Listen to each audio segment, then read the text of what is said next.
Set. Okay, we're going to get started. Town of Branford Board of Finance regular meeting for October 27th, 2025. First on the agenda is to approve the minutes of the September 29th, 2025 meeting. I'll move it, Joe. Second. Moved by Jeff, second by Harry. Discussion? All in favor? Aye. All right, thank you. Aye. And I will note that Yvette Laurie is out of the state, on family matters, and is on the phone here and will participate verbally. Thank you, Joe. Second on the agenda is citizens' communication. If there's anyone in the audience who'd like to address tonight's agenda items, you're welcome to do so. With no takers, I'll go to item number 3, which is to consider and act upon the following proposed resolution. A resolution amending resolution authorizing an appropriation of $600,000 for the Branford High School roof and skylight replacement project and the financing of said appropriation by the issuance of general obligation bonds of the town and the notes in anticipation of such bonds in amount not to exceed $600,000. Therefore, to amend the scope of the project and increase the appropriation and bond authorization therein by an additional $10,900,000, and to recommend the resolution for adoption by the representative town meeting. And before we entertain this, I'd accept a motion to waive reading of the full resolution, if that's So moved. appropriate. Been moved by Harry. I'll second it. Seconded. Discussion? All in favor? Aye. Aye. Aye, thank you. Aye. Thanks, Eva. Okay, so the Board of Ed is here. Welcome, Chris, and board members and staff. Would you like to address this capital item, which we did talk a little bit about at the last meeting? Yes, thank you for including this on the agenda. As we discussed when we were here in September, that we would be presenting this to the board for approval during our regular October meeting, and it subsequently was presented and approved by the Board of Ed.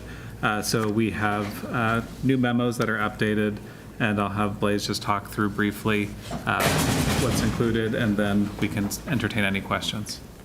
Thank you. Please. Sure, yeah, and anybody feel free to interject. So thank you very much. So from the last month's meeting, if you recall, we needed some more time to do some, additional analysis, and we were able to do that. We've also been able to coordinate a little bit further with the folks for school construction grant clarification. So we're sort of strategically, I think, aligning this proposed package to leverage the infrastructure and the mobilization around a public building committee of doing a roof project of that scale and the skylights, to then also tackle some other target critical areas that were identified in the facilities master plan and are sort of also well known, with the goal of maximizing kind of the potential reimbursement for things that would typically be almost too small of a scale to do for what they're worth over the course of a multi-year process and payback period. So we're able to leverage kind of the highest need areas. We've been working really closely with Jim Finch on this whole entire process and kind of how to map this out, and a huge thanks to him and Catherine as usual. The main goal here of this overall package, and the reason it's an interim and the timeline looks the way it does, is we know that we have some elevated pressure on production for the skylight glass. Brendan was told that if we had placed, basically an order in January, we're looking at a July delivery. And so we still need to mobilize the public building committee to get things out to bid before, we can do any of that. And the building committee has to be together before you can start the school construction grant process. I will let Brendan kind of talk about any other kind of specifics about some of these other projects, but the main focus would be to target your core life safety and mechanical systems that we know are in a state of basically failure, or were ranked with a 1 or a 2. So in the master plan, that was either very poor or poor. The last piece that you don't see here is just kind of as a reminder for the record. So we had come the prior month. That was for the master plan for the 150,000. And thank you to kind of keep the elementary levels moving. And at the high school, we have kind of this package. And then the final remaining piece that is glaring and missing is, is obviously the cogen and HVAC for the whole entire building. Many of us know that that's also actually in a state of failure right now. But we're doing some additional analysis. So that's going to be part of the fiscal '27 ask. I don't know if, Brendan, you want to add any specifics about what we're I don't know kinda specifics. targeting? I think it just targets some critical infrastructure within the high school. Obviously, the roof is well-known, but once we get into the roof, you can see here some ceiling replacement. We've had some wet ceiling tiles, so identify some areas of some old and possibly damaged ceiling tiles. Site safety improvements outside, bringing a little bit of ADA compliance to the campus. Improving some of that. Our plumbing and electrical is very outdated. We're actually going through a bit of an energy audit right now, checking out some sub-panels and just some of the major breakers in the building to see if sub-panels should be added, if we should change out some of our electrical equipment. Same with the plumbing. We have a few areas that we'd like to concentrate with a lot of this, and again, addressing the life safety is a critical component. We've been working closely with the fire department, and we've done a good job to kind of minimize some of the false alarms that we've had in the building, but addressing the life safety would certainly go a long way. Okay. And the estimate for the roof, that's the architect's estimate of cost? Yes. Yeah, and we had it updated with escalation from when we had the analysis done by Antonazzi. Got it. Okay, questions from the board? Yeah, Jill, just Deborah? curious, maybe you can just refresh my memory, please, where we are in the grant process on this, and how would that offset any of this? Yeah, that's a good question. So we'll be submitting for these projects, especially for the roof, we'll be submitting a non-priority grant project. You can submit one of those the first 10 days of every month. You can't submit a grant application until you have the full appropriation in hand, and you have resolutions, 3 specific resolutions that are adopted by your local legislative body. So for us, that would be the RTM. Those are on the RTM's agendas. They're literally copied and pasted. You have to do a very specific wording. And then you also have to have what those resolutions do is they appoint your building committee. Basically, they authorize your building committee to oversee and manage a project, and they authorize the Board of Education to apply through the superintendent to apply for a school construction grant. And so then, basically, the public building, after we get the appropriation, we'll sort of quickly have to go over to the public building committee, have them sort of start managing the project, and then we'll submit the grant application, get a grant application number before going out to bid, and then go out to bid. And that's sort of where we're at. Branford's reimbursement rate is just about 37%. So on the roof and skylights by right, we would be looking at getting 37% back on that project. HVAC, F-wing, so that's separate from the cogen. We can do that as part of this project. That is also going to be a 37% reimbursement project. There is a chance that a portion of the life safety systems will also be able to be a reimbursement project. And then depending on this, we can do later, so you don't have to submit your grant application up front, and we can do them later. So we would go back to the RTM and we'll have the appropriation already, but if we decide that it makes sense to submit a grant application, we'd go back to the RTM and ask them to pass another resolution for a flooring project. You can only do flooring if there's a hazardous material, like asbestos in your tile. And so we don't know to scale is there enough tile to make sense to go through? I mean, the school construction grant process comes with a cost. It usually takes a professional firm to help you navigate, filing. And then it's a multi-year process because they hold 5% in retainage anyways for audit. And the same thing with plumbing and electrical. That's not a by right like the HVAC and the roof is. But it's if you have like a hazardous material, so let's say there's a bunch of pipes that are still coated in asbestos, and we get in there, and it's to a scale enough where we already have a building committee, so that's kind of where that's why those are sort of a maybe on the school construction grant process. And then we did get confirmation separately from DAS, finally, Department of Administrative Services, that's who oversees the school construction grant program. They confirmed that the cogen replacement is considered a non-priority project depending on what we do. It's an HVAC and mechanical system replacement, and so that would kind of fall into a non-priority grant application as well. So that was good news. Thank you. Please remind us what the range of the cogen project might be.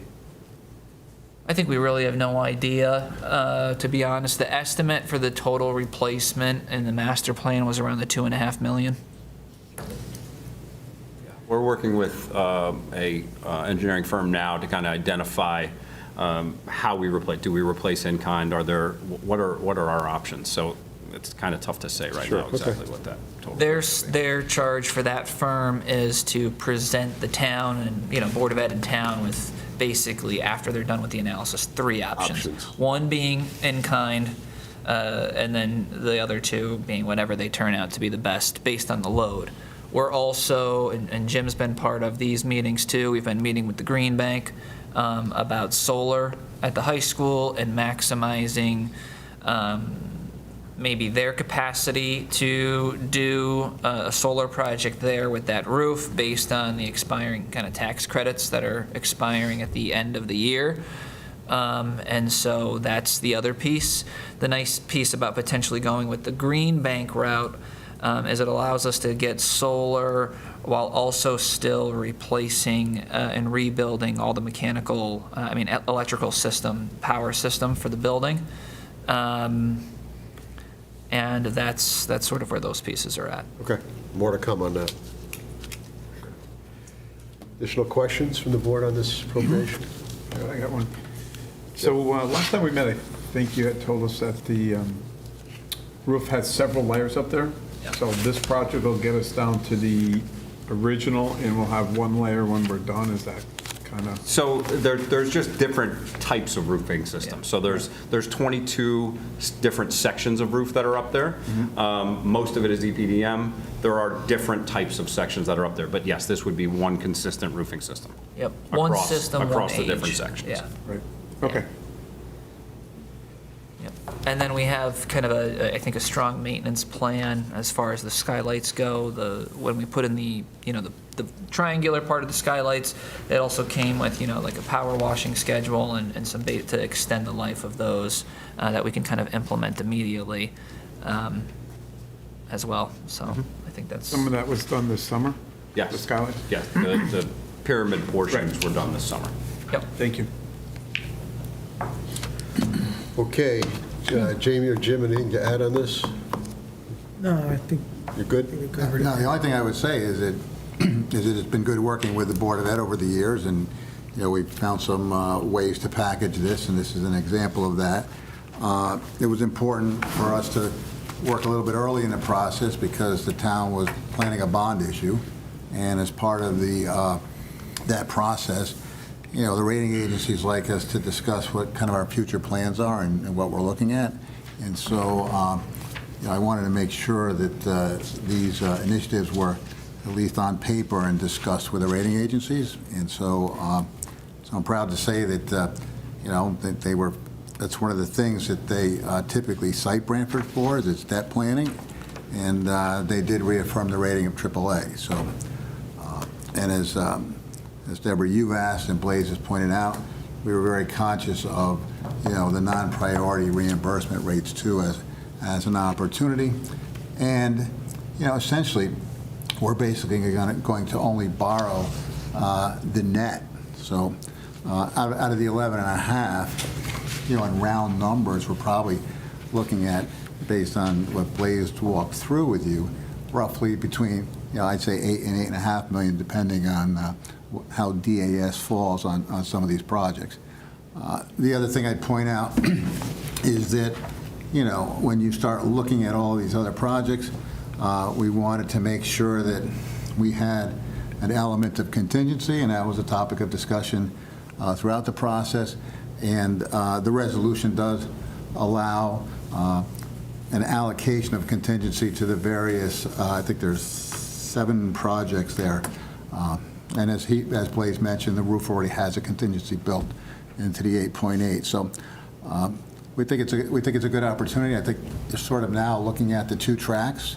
I know Joe, you and myself, and I don't see Josh, but those of us who sat in on the facilities committee, Right. And the capital plans, we knew that we really had, based on what the Board of Ed looked at, what do we do with the elementary schools? We're going from 3 down to 2 in the plan. And then, what do we do for the high school in between? And I suspect, in the years to come, you're probably looking at a series of these non-priority type applications. So I think, the town is on a track to do that, and you'll probably see more of these in the future, and then coordinating that with the overall capital plan and future budgets, so.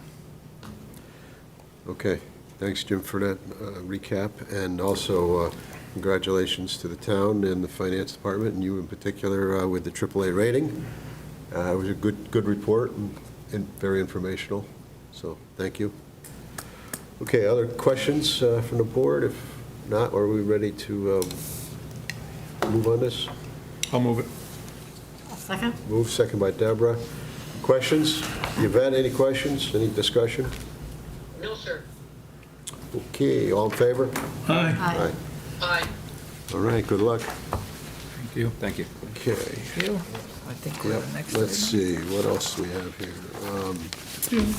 Item number 4 is to consider and, if appropriate, approve a transfer request from the superintendent of schools to reappropriate open capital balances as follows.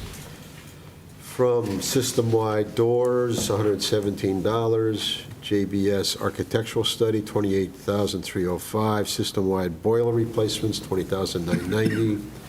System-wide door replacements, $9,150. Board of Ed security, $30. Building fire code compliance, $22,57.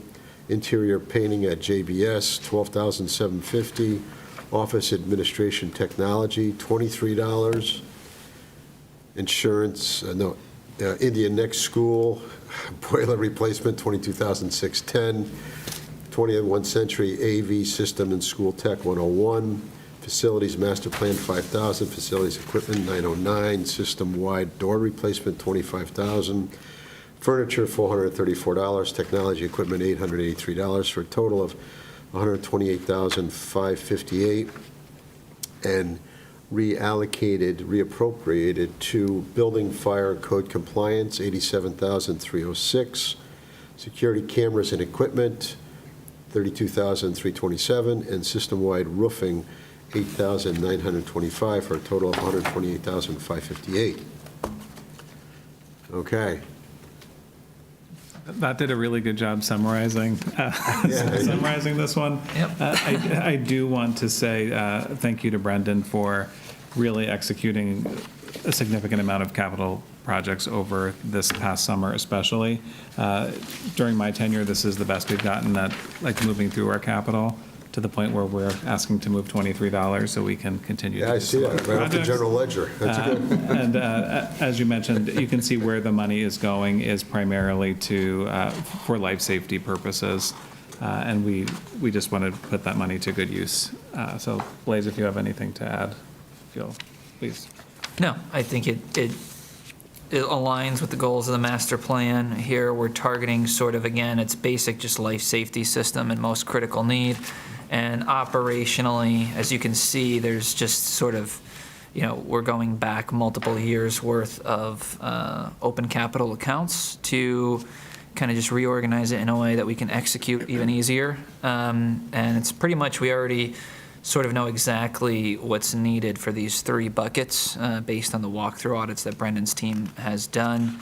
And so this will just help us sort of more efficiently use open capital. That's good. Feel free, Brendan, to add. Thanks for cleaning it up and moving forward. Questions from the board on this? I'll move it, Joe. Moved by Jeff, Second. second by Harry. Discussion? All in favor?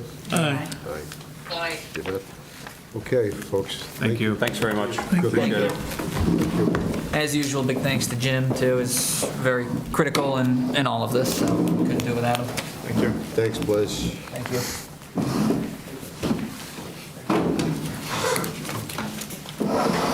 Next up is item number 5, to consider and if appropriate approve a transfer request from the First Selectman on behalf of the East Shore Health District Department for fiscal '26 as follows. From contingency, $17,875, into environmental testing, $17,875. Jim, what's the contingency balance? Yeah, the 25-26 contingency after this item is $367,178.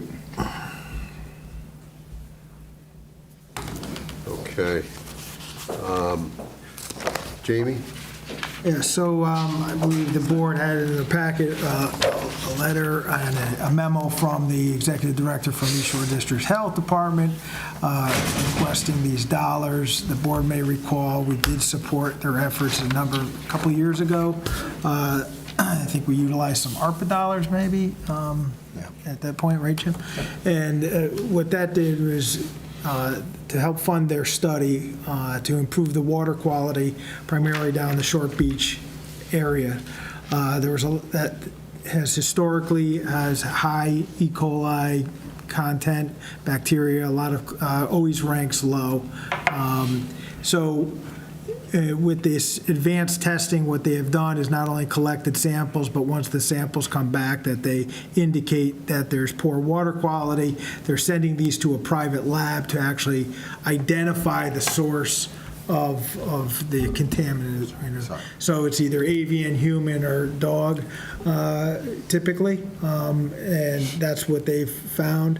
From that effort, they were then underdid a public campaign in terms of getting the residents to be more mindful of how they dispose of dog waste. We've done some of the towns actually supported with some collections that go on in that area to all avoid it going into it, which they've seen an increase in the water quality.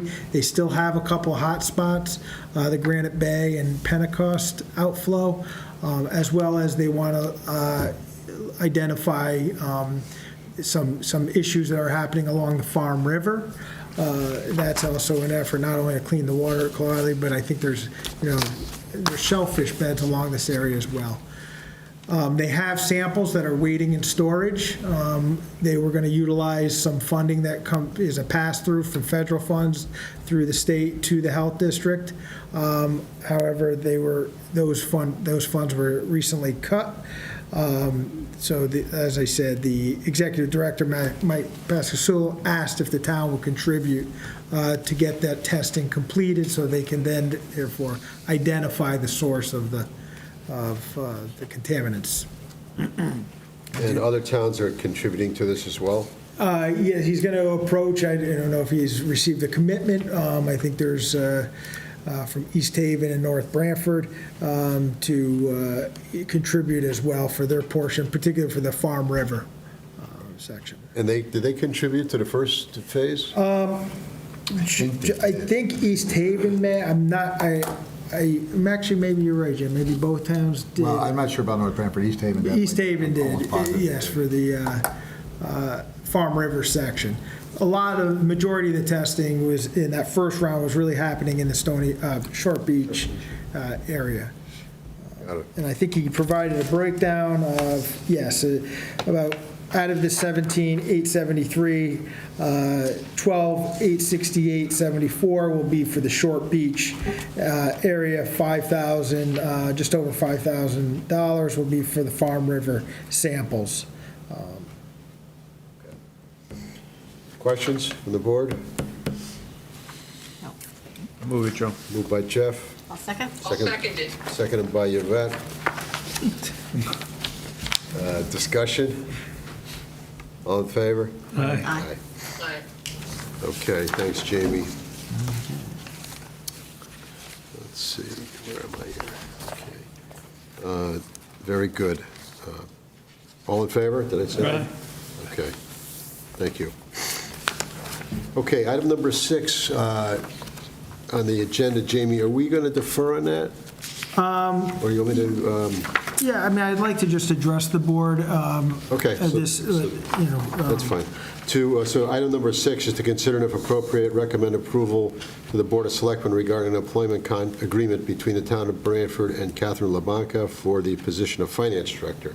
So, thanks, Joe. So at this time, I just wanted to inform the board that Catherine LaBanca, I have had discussions with her. As we know, Jim will be leaving this winter. We started looking, developing a transition plan. I feel after my 12 years of working with the finance department and directly with Catherine in many different capacities or different projects, different budgeting issues, I feel confident she can assume the role as finance director. She's interested in continuing to serve the town. She's been very committed over this time. I believe, not only within the department, she's also worked well with other departments, over the years, and Board of Education, I believe, Blaze, and acknowledged Catherine's contributions in their department as well. So Catherine has accepted. At this time, we're not seeking an employment contract for the position. I just wanted to use this opportunity right now. I had put it on as a placeholder, but in conversation with Catherine over the weekend, we agreed not to move forward with that at this point. However, I do want to inform the board that, as I said, she will be the next finance director. And we will begin really immediately with the transition plan. And what does that transition plan look like? I think we all recognize that the finance department and what it's involved in, and you've heard from Jim and over the years, how the audit environment has become increasingly burdensome in many aspects. Just even the budgeting, a lot of the capital planning that we do here. There's a lot that happens, and that department is critical to the operations of the town, and I say the town as a whole, including the Board of Education. Therefore, we cannot have a period of vacancy and in that department. So, like I said, Catherine will assume the role of finance director. There will be an overlap with Catherine and Jim. Jim staying on while we look for a assistant finance director. That position will need to be posted, interviewed, and obviously, and hopefully, see what is out in the market. And we hope to bring somebody on. As soon as possible, but there still is a process there. Over the last couple budget cycles, and I know Jim had mentioned it this last budget with adoption, when he was informing the board of what was included in contingency. He had plugged some dollars in there for another position within the finance department. That is something that I think he has recognized, and I agree. The department, definitely needs another position in there. So we plugged some dollars in there. I've asked Catherine and Jim to, where they have some ideas and with the job description, and they've been jotting things down into a working form, but to solidify that job description. So therefore, once we bring on the assistant, we can then immediately start going into looking and funding and posting and filling that new position. Hopefully. So just wanted to update the board as far as the plan, the transition, with, in mind that, unfortunately, we know Jim is is going to be leaving. He's been great for the town, but he's been committed to the town for 28 years and will continue to do so. But I think he's shared with the body that he didn't expect to be here next budget. So budget hearings, which as you know are March, so I think we have until February. But that's the thing. Okay. Well, thank you for the update, and congratulations to Catherine, and I guess congratulations to Jim for a good successor, finding a good successor. And questions from the board on this update? Or Jim, you want to provide more updates? Well, I mean, it's hard to follow that, right? But no, I mean, obviously, I think she's a worthy successor. She works very, very hard. She's dedicated to the town, and I think she wants to finish her career here, which I think is important. Jamie's talked about the demands on the office. Adding another staff person in a more of a professional type of setting also gives us a little bit more redundancy, in terms of when you do have turnover. And I think that one of the selling points that Branford can make, I mean, there's many, but I think one thing that I think if I was a candidate for assistant finance director, I might want to know is, well, what did the last assistant finance director do? And it kind of shows that the town, as we have in many other positions, excuse me, has promoted from within, and I think that's a selling point, and it also talks to the stability of the town. So I think that's also a selling point as well. So. Very good. Absolutely, Jim. Thank you for those comments. Okay. We'll move on to item number 7, and the board is going to go into executive session, if we so vote, executive session for discussion of potential real estate acquisition pursuant to General Statutes 1-200, 6D, and also with regards to any public discussion may impact the purchase or negotiation of any potential processes or property. Joe, just maybe Jim and I will join the board in executive session. That'd be good. Is there a vote from the board to move into executive session? I'll move it. Moved by Jeff. Second. Second by Harry. All in favor? Aye. Aye. Okay, thank you, folks. We'll reconvene in some time after executive session.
within executive session.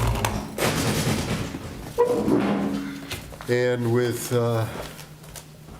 no further business to come before the board, item number 8 is adjournment. I'd entertain a motion to adjourn.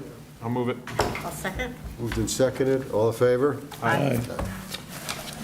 Aye. Thank you. Okay.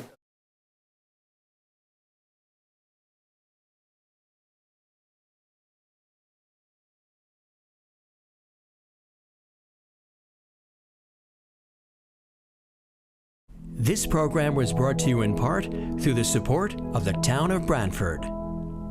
Watch town meetings and other videos on demand at BranfordTV.org.